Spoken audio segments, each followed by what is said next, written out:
How do you balance business between your personal life? I learned the hard way when times were dark. And this was back in like 2015. I went from, arguing with my husband all the time, us having financial strain, to now having extremely intentional focus on our relationship. Number one, we set our vision together. Our vision is very much aligned for our life goals, our financial goals, our relationship goals, very intentional investments in relationship without distractions. So we've taken it to the extreme where we actually disconnect over the holiday season, where most people super connect with family. We actually do our holiday celebration the week before the holidays, and we disconnect. We go off the grid for 10 days between Christmas and New Year's, because it's a time of year that business is not very demanding, to keep our relationship strong, keep our vision strong, and keep us really a united force. So we know we can, when those challenges come up, because they do, but we know we can get through it together because we're like rock solid united. So welcome back to the Art of Online Business podcast. I have my co-host here, Jamie. Hi. Hi. She's my wife. And if you haven't heard yet, she's the new co-host. Well, new-ish. It's been like 8, 9 episodes now? Something like that, yeah. Something like that. Yeah. So she's been managing Facebook ads, behind the scenes in the business, getting good results. And since she came up in a different Facebook ads management school for me, school of thought, so to speak, she just kind of brings a fresh perspective to the episode. You can see our guest. She's over there smiling. Her name is Kasey D'Amato, and she has quite the bio. Just get ready for this episode. I met her. Kasey, we met in person at an event in Dallas called Make Your Mark Live. And I know I said this before we hit record, but I'll say it again. I just remember that your talk was so inspiring and helpful. And then I confessed to you that I didn't remember what you had shared. But I was like, I looked at our DMs right after I heard it. I'm like, please come on our podcast. And you were kind enough to get on here and record an episode. Don't feel bad, Kasey. He doesn't remember like what he wore yesterday or things that I tell him that we have to do this weekend. So we're not your me out of the podcast. I get it. My husband is the same way. I totally get it. It was a pleasure to meet you in person, and I'm honored to be here. Thank you so much for the invitation. Oh my gosh. But by the way, listener, we have a new convert into the Mac world. Kasey has just gotten a Mac. Mm-hmm. So let's round of applause for Kasey. And if you're using a Windows PC, that's all right. We still love you too. The first time I read it with my wife, Kasey, I was like, good Lord, how did she do all this stuff? And so we're going to get into that in a moment. But Kasey D'Amato, you're an accomplished business advisor and executive life coach with 20 years of experience as a emphasis on high achieving professional across multiple industries. Speaking of which, you began your career in pharmaceutical sales, and then you launched an aesthetic division of a dermatology practice, which please tell me later what an aesthetic division of a dermatology practice is. But you were board certified dermatology PA. Then you went on to found a global skincare brand. All right. And so it just keeps getting better. And then you launched and expanded your online coaching and consulting business. And then you divided it into 2 independent, I'm going to assume profitable, successful companies. And simultaneously, you were building a multi-7-figure real estate portfolio across the U.S. while maintaining, and this is the big one, while maintaining a happy marriage and traveling the world. I'll say it again. Yes. Good Lord, how'd you do all this, Kasey? There's a lot in there. Superwoman. So please break it down for us who are just trying to get some traction in life. And give us a snapshot. Just your average folks here. Just your average folks here. Give us a snapshot of where your business is at right now. And yes. Yeah, thank you so much for having me. And thank you so much for that great intro. I mean, I have gone through multiple iterations. I'm sort of the queen of pivots, if you will. I am not shy about change, and it's one of my core messages, because life changes, life has seasons, and not to be afraid of that change and that new direction. Because, currently today I have 2 coaching consulting businesses in the real estate portfolio. I no longer am practicing clinical dermatology anymore. I exited from the global skincare company in 2020. That's kind of a long story. We still have some silent partnerships with the new owners, but I'm not actively involved in that anymore. So I've pared it down to what I'm really core passionate about, which is really helping spread the word about leadership. And I've formalized my thoughts around this recently about how do you do it all? Like, how do you do all the things and not feel overwhelmed? Because along my journey, I had some very dark times, and anybody who has had a road like mine, without question, they've had dark times. And if they're not being honest and transparent about it, they're either not being truthful or they aren't as successful as you think they are. Because in order to do these things, you have to stomach those hard times. The hard times, what I'm talking about is extreme mental and physical health, extreme anxiety, panic attacks, sleepless nights, business challenges, losing money, seasons where you're burning six figures, sometimes seven figures in a year.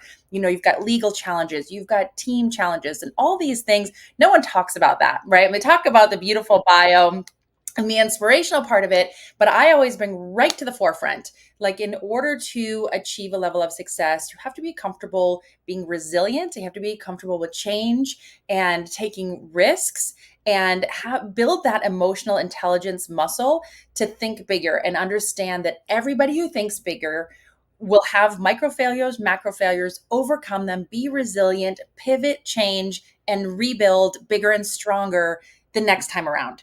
And so, in a nutshell, though the journey, from where I was 20 years ago till today has been a long and bumpy road without question.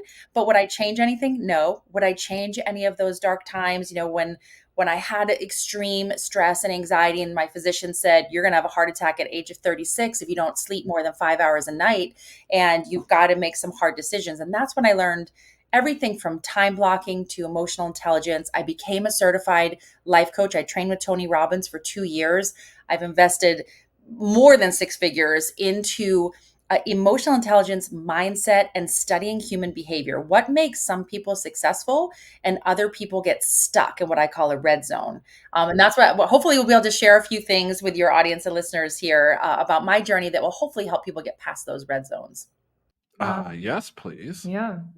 I feel like even with what you just said, I'm like, all right, we could just end the episode right now. Like, I feel encouraged. Okay, we got to be resilient. We can do this. Yes. Yes. And one of the first things, I think when you and I met, I talked about this one concept that every business goes through a stage of growth, coast, and sometimes contract. And so we're growing and we're working on our growth strategy of our business. Sometimes we're coasting. And when we're coasting, we might be building a team, or we might be beta testing. We might be doing things where we're working behind the scenes on our systems. And then sometimes we're contracting, and we're contracting because maybe something in our market is changing, in our external industry outside of our control.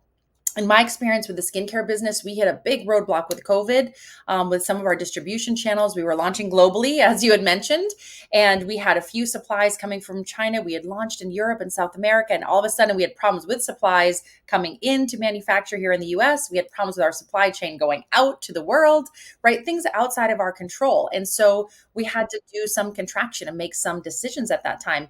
Every industry has those outside forces that impact it. And so I always tell people, recognize what stage, what season of business are you in, and how long are you going to be in it? What's your strategy to get to the next step? Because every business is constantly evolving through, hopefully always growth and then coast while you work behind the scenes on your infrastructure team, growth again, but you will hit seasons of contract. And how are you innovating to navigate through that contraction period? Right now, we have some things in our economy, some unknowns going on, especially in the online space. For a lot of people, it's contraction season, and it's not something to be afraid of. It's just something to be head on aware of and understand how to navigate that from a numbers perspective and a strategy perspective and a psychological perspective. The question that comes to my mind is, did you say burning through 6 and 7 figures a year, or did you say while earning? Burning. You But She did did say say burning. burning. Yeah, I was wondering about that too. I was like, let's go back to this. burning. So yes. So Burning. So if we Okay. must go through a season of contract, then I'm sure the listener, as am I, am like, but Kasey, what if I'm contracting and it's like in the red? I'm in the red zone, but red means actually like I'm floating the credit card bill from month to month, and that is getting bigger and bigger, and been on a decline with course sales, and I'm just not sure how long I can keep trying this business route before I got to go back to plan A, which was a thing I left before. I think you've been there. Can you speak to that a little bit and also tie into your personal journey and how you got through? Yes. If you find yourself in one of these stages where you are burning cash, like you are losing more money's going out than coming in, there's a couple things that you want to address head on. I learned this, in my prior experiences. I help my private clients through these stages all the time. And number one is get a handle on your expenses. If you're not looking at your expenses, and I don't just mean, do I need this? I mean, is this expense directly related to an ROI of either money or time? How are you measuring that expense that you have, whether it's a team member, whether it's a tech tool, whether whatever it might be? What are you spending money on, and is it 1,000% essential? How are you measuring it on money or time? The second is your time investment, and this one is actually more important, honestly, than your budget. Where your money is going is, where is your time going? So when you are losing more money, oftentimes you're getting into a period of panic. You're getting into a scarcity mindset. Like, I just need to make that next dollar. I just need to get that next client or that next customer. And you're sometimes getting stuck in the minutia, and you're not thinking about the big picture. You're not thinking about, okay, what does it really take to move my business forward? Is it designing something in Canva, or is it having a conversation with a collaborative partner where we can cross-pollinate audiences, right? And so this is what most people just get so panicked, and they retreat into the minutia, into the weeds, I call it. And that is a downward spiral trap. Get out of the weeds and think about, okay, how are the bigger players doing this? How did they do it? The answer is always in a who. It is never in a what do I need to do. It is always in a who do I need to talk to. And so when you're thinking about where your time and energy is, get out of the weeds. And there's 3 who's that you want to surround yourself with that will get you over the hump of being into contraction and burning money. And the 3 who's are: who are your team of mentors, coaches, people that have done it, experts? And this may be people that are working with you personally, or you're just studying them. I study patterns of human behavior. Who are you studying in your field that has done it and do the things they do? So number one, who? What are you want 3 to 5 people that have experience in your industry or in life, that have navigated seasons. The other who is, who are you collaborating with right now? Who's in your industry, but they do things a little differently. So for you, you're managing a lot of ads. You're working with a lot of course creators and people online. Who are people that are doing, email marketing, website design? Who else is in our ecosystem that's serving a similar community? And let's cross-pollinate and cross-reference and cross-support each other, right? And your last two is, who is on your team that's doing the minutia? Who is in there designing some Canva? Who is doing, some administrative support, VAs, things like that, so that you can be strategic on your top 2 level of who's. Those are the people that have the answer. It's never going to come from within to overcome these contraction periods where you're burning the money. It is always going to come from your mentors and your advisors in your industry, or people with life experiences to help you see the bigger picture, and your collaborating level of who's. That is what's going to get you over the hump after you've obviously looked at your expenses and trimmed off all the fat. Trimmed off all the fat. Sounds so easy, but Nice. it gets super difficult when you're looking at, shoot, I gotta put my kids out of classes. We gotta get rid of the nanny. Not that we'd know, but wow. Wow. Okay. All right. Snapshot of a time when you had to live through this. If it was just once, tell us if it was just once. It was multiple times. Multiple times, so many times. So out of my business, I've been a part of growing 5 businesses. So from the startup pharmaceutical company, I did not own that, but I was part of the sales team and helped grow a brand new division here in Miami. Brand new, didn't know anybody. It was cold calling, old school. But what did I learn? Pick up the phone, you call people, you talk to them, you get business. And I grew multi 6 figures in 1 year by picking up the phone, something that people do not do right now. So when that business was struggling, what did I need to do?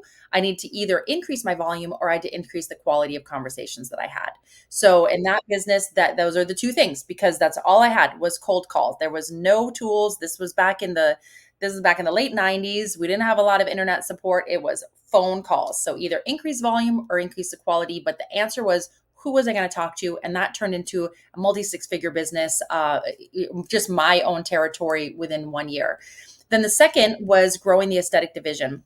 So growing the aesthetic division, I joined a dermatology practice after I went to medical school. I became a dermatology PA as I wanted to serve others. That's still my passion today. Launching that aesthetic division means this was a clinical derm, skin cancers, things like that. And I grew the division that did all the fun stuff, the lasers, the injectables. I had celebrity patients, all of those fun things. Well, guess what happened? Bad economy, late 2000s, right? 2008, 2009, we had a recession during that period. And if you were not in business then, you may be thinking that we're coming into a rocky time now. Well, we had a rocky time then. And what happened was people were not spending money. So they were not spending money on extraneous things, meaning aesthetics, right? Then this was an industry that you need some disposable income for. And when things are tough in your business, in your life, you're maybe not going to go for that injectable. You're not going to go for a laser treatment. You're going to think, I'll do that next year when times are better. So again, what do you do during those times when you're thinking like, oh my gosh, my schedule is drying up. I'm paid only on productivity. I had no salary, only paid on the percentage of patients that I saw. So if there was no patients, no income, just like being a business owner. So the benefit was I didn't have the expenses at that time, but I still had zero income if there were no patients. So what was the answer then? It was also in the conversations, but not the same as a sales conversation. This time it was in conversations with referral sources. So it was who could I network with that worked with the type of client that would probably come in, despite any economy. So that's when I started networking with high profile other medical professionals. I started to network with people in the Hollywood industry, let them know the services I had, offer services for free to people that I knew had a large audience of the avatar that I knew was basically recession proof. So again, came back to the conversations. And then fast forward to both of my coaching consultings. One of them has online courses. My medical consulting business has an online course. So very similar to your audience. And we launched in 2021, our first course. We did a 5-figure launch, our first round with that course. And we did better each round. And then we sort of hit that plateau, like a lot of course creators do. After a few launches, you hit a bit of a plateau. So what did we do? We started combining that course with some other micro tools and some other ways that we could serve that community. We got innovative in the way that we were serving that course to make it more valuable to our community. And we've gone on now to combine those programs with coaching. So what is started with a program that was maybe, $200 or $500 has now elevated to a program that is now $4,000 to $5,000 program, because we've combined it and we got innovative with it. So those are some examples of how to overcome those times when you're really challenged. What were some of the thoughts that you had to push through during that time? Because you've done it so many times now, and the listeners benefiting from that. But I feel like they also can relate with in the moment you. You said, and I'll summarize in very basic terms, in the aesthetics division of dermatology, you had clients who were doing injections. So I'm going to assume it was less beautiful people getting things tucked and injected and inflated. And then you reached out and established like these connections, folks who knew beautiful people with more money to get referrals. What were some of the conversations you were having as you were figuring out that you needed to reach out to people? And what did you draw on to keep going? So the acronym I like to use, I put this all into the bucket of self-leadership. And the acronym I use is V.I.B.E. And when you are challenged with something that is taxing your emotional state, it is reducing your energy and your flow because you're now in scarcity mindset. You have fear. You're not sure how you're going to overcome this challenge. And you are wondering if you should just throw in the towel. You're like, maybe this wasn't a good idea in the first place. Maybe this is just too challenging. The economy, all the things, there's a million competitors, all of it. I was in Santa Monica, California. There was an aesthetic med spa on every corner, all the, who do I think I am, right? To do this, all of those things, we have it in every industry. So V.I.B.E, what V.I.B.E stands for and how it can pull you through. V is your vision. What do you see yourself becoming. So in my instance, at that point in time, I saw myself as the number one person in the aesthetic space to deliver natural results. My mission was, if anybody knows you had anything done, I'm doing it wrong. That was my motto. And that's why I went all over Los Angeles to everybody that I saw. I was handing out cards to flight attendants when I was flying, at the restaurants to hostesses. I was handing out business cards to the world and saying, I'm launching this new division. It's all about looking natural, making you just look younger, rested, and refreshed. No one will know what you did. If they did, I'm doing my job wrong. If you just want to look more rested and refreshed, I'm your girl. And I owned it. So that V for vibe is your vision, that you own it. You see your space in the marketplace as unique and different. And with 100% conviction, you want to tell the world about your vision.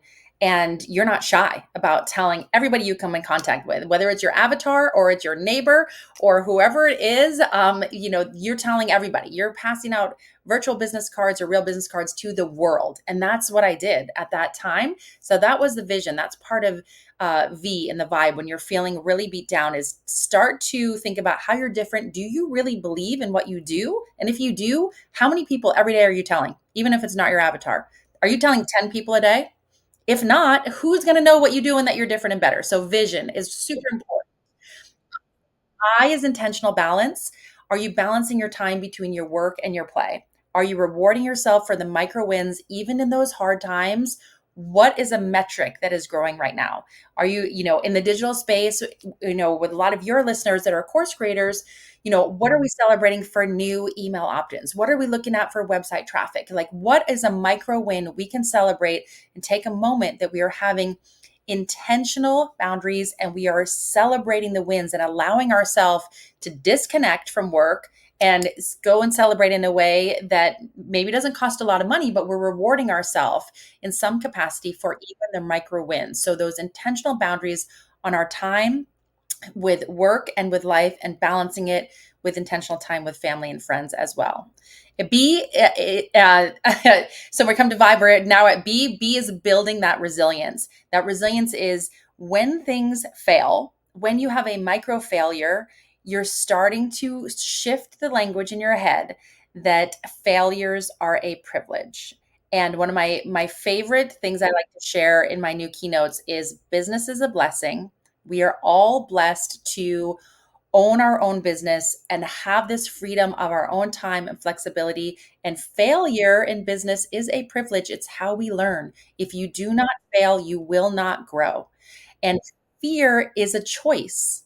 Fear is a choice. And so building that resilience mindset is wrapping your head around those three things. Business is a blessing, failure is a privilege, and the fear is a choice. You can choose how long you want to be afraid and when you want to get up and go.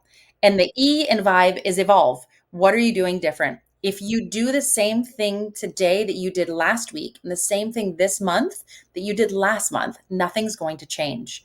So my philosophy is 20% of your calendar and 20% of your effort has to change every 90 days if you want your life and business to change. So for evolve, what are you doing different? Because if you're in those times of contraction, you're burning money, you're struggling, what are you doing different? How is your 20% of your calendar? Wipe it off and replace it with 20% of activities you believe will change the game for you. Test for 90 days. I promise things will be different. Wow.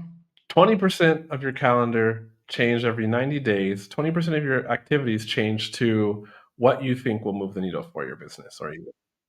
Wow. Okay. All right. Wow. How do you balance when everything is on the line and you're moving through?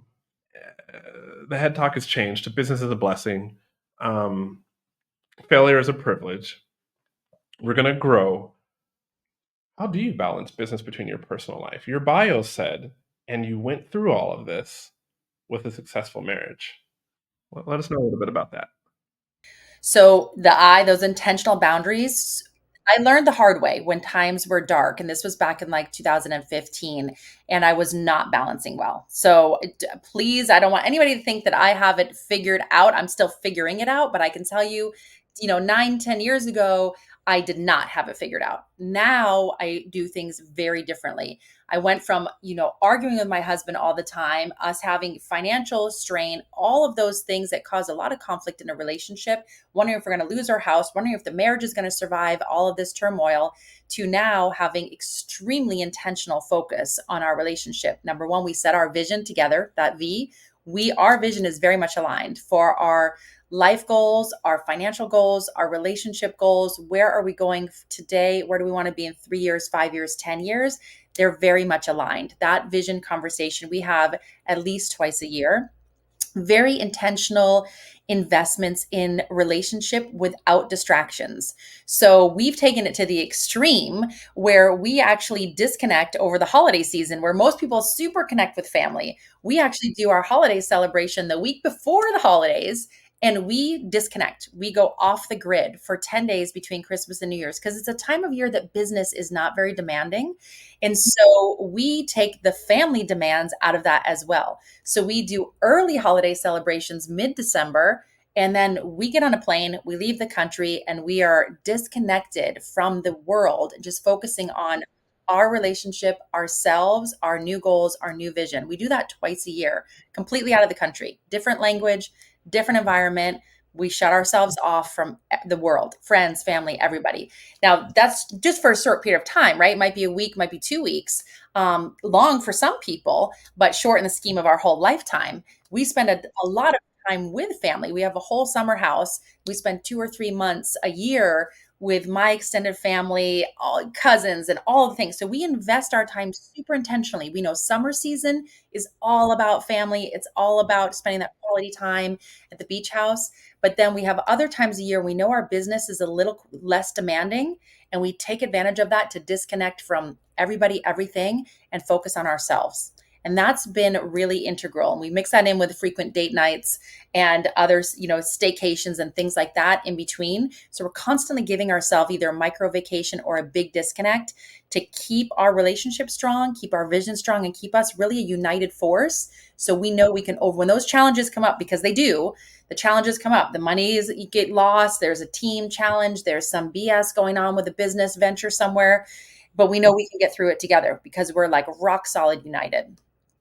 I love that. I That's knew we great. needed more weekend staycations. I I love those know. times. Hook it up with a babysitter and let's go to the center of a city or the city that we live in and hang out in a hotel for a few Yeah. nights. Yeah, we love that. How long have you been married? I have been married 23 years. Got married in 2002, so 22 years. Nice. And Congratulations. is your husband part of the business too? Do you work together or? My husband has been part of some of our businesses. We co-founded the skincare company. So out of 5 that I've grown, we co-founded the skincare company together. And he does a little bit of tech, a little small things for my coaching consulting, and we partner on the real estate. So we've partnered on 2 out of the 5 that I've been an active part of growing. What does the real estate look like? Midterm, short term, long term, commercial? I'll give you my quick high level thoughts on real estate investing. My personal favorite, if you are a business owner and growing your business, is long term rentals. And the reason is short term rentals require more active attention. Are they lucrative? 1000% yes. I have lots of colleagues and friends in the real estate game that are very serious about their short term rentals. That is their number one business. They are not growing another business. So I always encourage my private clients I'm working with, and we're working on their business growth strategy and their personal wealth growth strategy. We're working with their financial advisors and CPAs.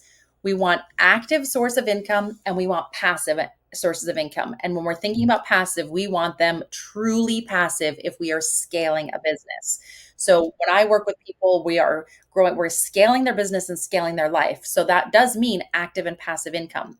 Real estate, when we have long-term rentals, is much more passive. We have managers and things like that. So we have 10 pieces of property across the United States. We have Florida, Nashville, and Maine. We had Chicago and LA. We sold those recently. All have been long-term. We dabbled in short-term rentals back in the late 2000s during that rocky economy. That was another time we lost. That time we lost multi 5 figures in that transaction. So right now, yep. We did a short term then in a vacation location. It was a ski condo. And we thought we would use it and rent it. It would be great. and we lost money both on the income and when we sold it on the overall equity. So we stick with long term. We look for places with active population growth, job market growth, and we invest in there in long term and have on-site managers. So it truly becomes as passive as possible because we are actively growing other businesses. I have 2 coaching and consulting. My husband works in television and he's got some business ventures he's thinking of developing. So the real estate for us is a longer game. Now, if you're thinking about real estate on a short-term gain and you want it to make a lot of money fast, short-term rentals can be great, but be ready. They're going to take your time. They are going to take active energy. They are not so passive. I feel like I Mhm. heard you on a Bigger Pockets episode somewhere. Yeah, right. Right? Right. Real estate versus putting money into a index fund, a target date index fund. What's your favorite? Real estate all day long. I mean, I have a diversified portfolio in index funds and we've got the IRAs, the index funds, all those. We dabble a little bit in crypto. We diversify all over. My favorite is real estate. There are some tax benefits to real estate. The interesting thing about real estate is you have cash flow. So that is great. You can reinvest, but if you invest in the right areas, the appreciation over time, you just can't match the cash flow annually plus the appreciation. I've yet to see the market do that in my lifetime. So I started investing when I was in my mid 20s. I'm now in my late 40s, so 24 years. My real estate has far outperformed what we've done in the traditional markets. But we still put money in there. We definitely believe in diversification, so we definitely have investments spread across the board.